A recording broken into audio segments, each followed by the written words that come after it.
오늘도 예언의 말씀을 읽고 듣고 묵상하는 우리 모두에게 예수님으로 행복한 한 날이 되시기를 주님의 이름으로 축복합니다.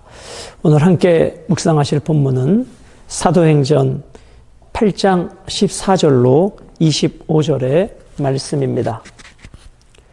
우리 성도는 모조품이 많은 이 세상에서 진품 성도가 되어야 합니다. 산업화가 되면서 자동화로 인하여 동일한 제품을 대량으로 생산해내는 그런 시대 속에 살아가고 있습니다. 여러분, 신앙은 공장에서 찍어낼 수 있는 것이 아닙니다. 하나님과 나와의 1:1 관계에서 하나님 앞에서 몸부림치는 하나님과의 친밀한 관계 속에서 진짜 신앙으로 세워져 가는 것입니다. 모조품 신앙은 외형은 같지만 본질은 같을 수 없습니다. 우리는 그것을 종교인이라 부르는 것입니다. 겉모양은 그리스도인 것 같은데 때로는 사람들로부터 인정도 받는데 그 마음의 중심과 그 마음의 태도가 하나님 앞에 합당하지 않은 자기 중심으로 이루어진 신앙을 우리는 종교인이라 표현하는 것입니다. 무엇을 하든지 하나님의 영광을 위하여 해야 될 우리들이 자기의 영광과 자기의 만족과 자기의 기쁨을 위하여 한다면 그것은 하나님의 위치에 자기가 올라가 있다는 증거이기 때문입니다. 오늘 본문을 통해서 하나님께 목적을 두지 아니하고 하나님의 능력을 자기의 영광과 자기의 이익과 자기의 만족을 위해 얻으려 했던 어리석은 한 시몬의 인생이 기록되어 있습니다. 오늘 본문을 통해서 하나님께서는 어떠한 사람들을 귀하게 여기시는지, 우리는 어떠한 사람으로 살아가야 하는지를 생각해 보시겠습니다. 이제 오순절 마가다락방에 성령이 임함으로 교회가 세워지게 되고 초대교회는 급속도로 성장하고 성숙해가는 여정 중에 있습니다. 여러분, 영적 성숙이 일어나는 그 현장에 반드시 있는 것이 무엇이냐면 사단의 핍박입니다. 사단의 간괴입니다. 때로는 그것이 외부적인 강력한 억압과 핍박, 외적인 고통으로 오기도 하고 때로는 내면에서 올라오는 인간의 죄성을 이용하기도 하는 것이 사단으로 오는 영적 전쟁입니다. 오늘 초대교회는 이 두 가지가 같이 오게 됐던 것인데 그 중에 외적인 것은 교회를 핍박합니다. 예수 믿는 사람을 핍박합니다. 스데반이 순교를 당합니다. 이러한 외적인 핍박에도 불구하고 교회는 계속해서 사단에 굴하지 아니하고 왕성하게 성장해 가는 것을 보게 되어지는 것입니다.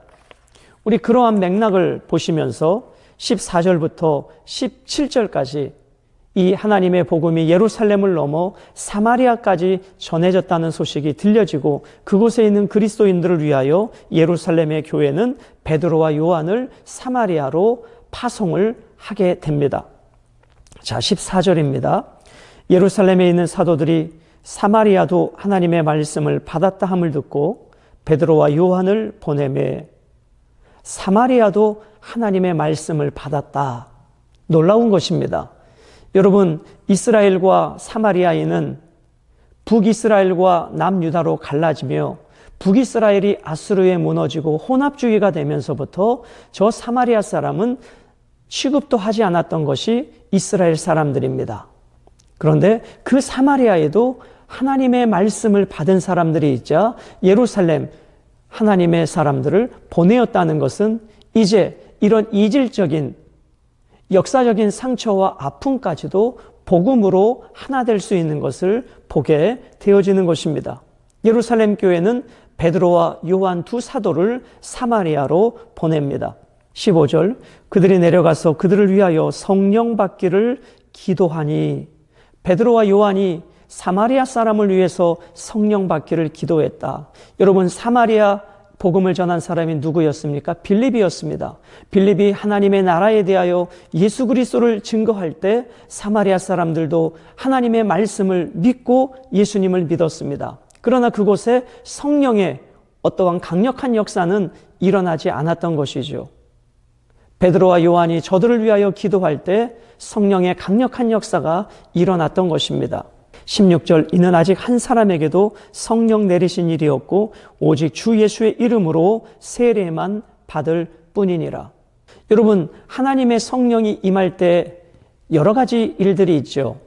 먼저 오순절 마가의 다락방에 믿는 것과 그 예수님의 이름으로 간절히 기도할 때 성령이 동시에 일어나는 경우도 있습니다. 그러나 오늘 여기 사마리아인처럼 예수 그리스도를 믿고 세례를 받은 후 성령의 강력한 역사를 경험하기도 하는 것입니다. 때로는 안수기도나 다른 외적인 것이 없는데 말씀을 듣는 중에 성령의 강력한 역사를 경험하기도 하는 것입니다. 그러므로 이것은 성령의 강력한 주권적 사역이지 어떠한 베드로와 요한이 개인이 가지고 있는 것을 나누어 준 것이 아님을 우리는 분명히 기억해야 합니다.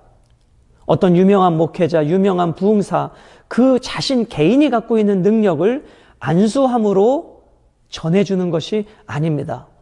한국교회는 한동안 이러한 잘못된 신학사상에 빠져서 어떠한 사람에게 안수를 받으면 그 성령의 능력이 오는 것처럼 그런 잘못된 신앙, 잘못된 교리를 갖게 된 적도 있었습니다. 그렇습니다. 여러분, 성령의 강권적인 역사의 주체는 하나님이시지 베드로와 요한이 아닙니다. 모세가 손을 들었다고 이긴 것이 아니라 그 들은 손을 통해서 하나님이 역사해 주신 것뿐이지 모세 자체의 능력이 아니었습니다. 그러므로 우리는 사람을 주목하는 것이 아니라 근원 대신 하나님만 바라봐야 할 것입니다. 17절, 이에 두 사도가 그들에게 안수함에 성령을 받는지라. 그러므로 여러분, 베드로와 요한을 찾아다닐 필요가 없습니다. 하나님 앞에 기도 중에, 말씀 중에 하나님의 주권적인 역사하심으로 우리는 성령을 받게 되어지고 성령으로 충만해질 수 있는 것입니다. 자, 18절부터 24절은 마술사 시몬의 그의 문제적인 행동을 우리는 보게 되어집니다. 시몬이 사도들의 안수로 성령 받는 것을 보고 돈을 들여 이르되 이 권능을 내게도 주어 누구든지 내가 안수하는 사람은 성령을 받게 하여 주소서 하니.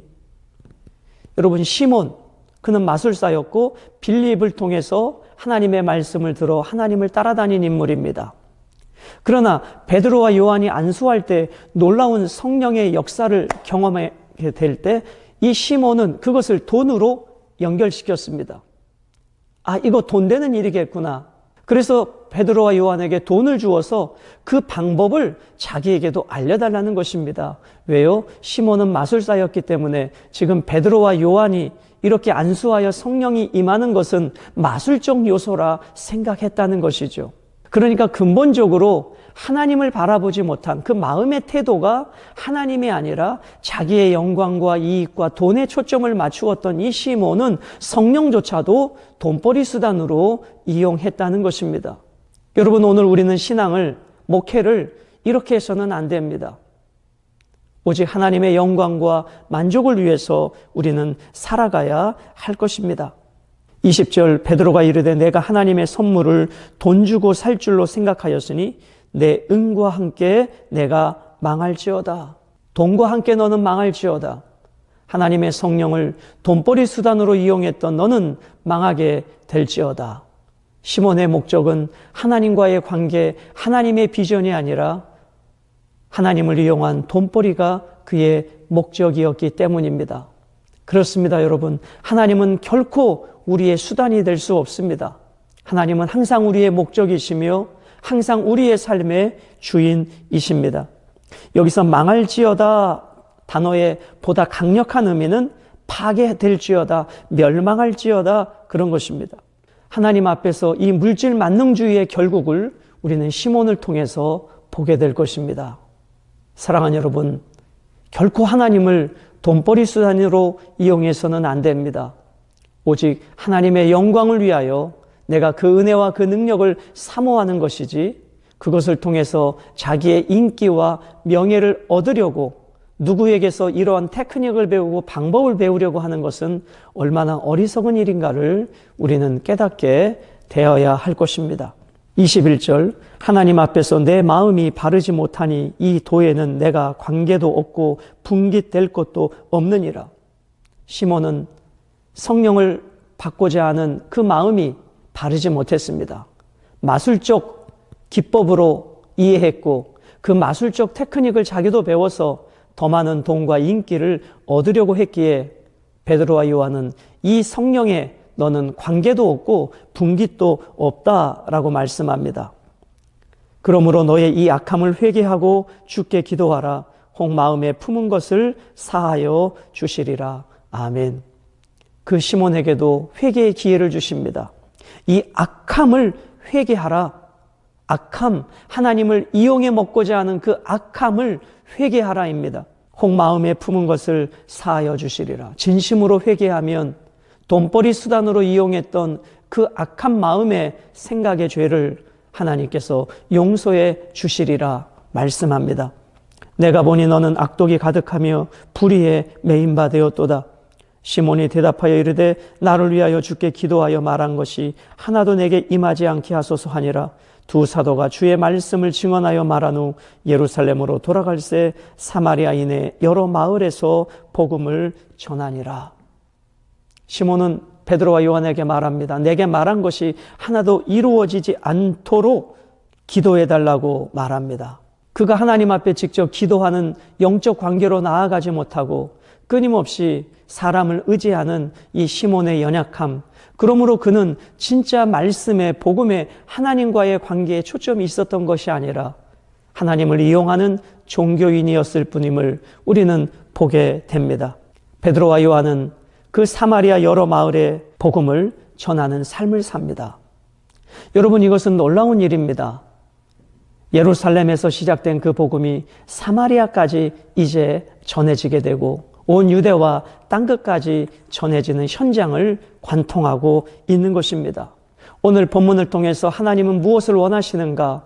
복음은 예루살렘과 사마리아를 하나로 묶을 수 있습니다. 그렇습니다. 오늘 우리 대한민국도 남과 북으로 대척된 지 70여 년이 지나가고 있습니다.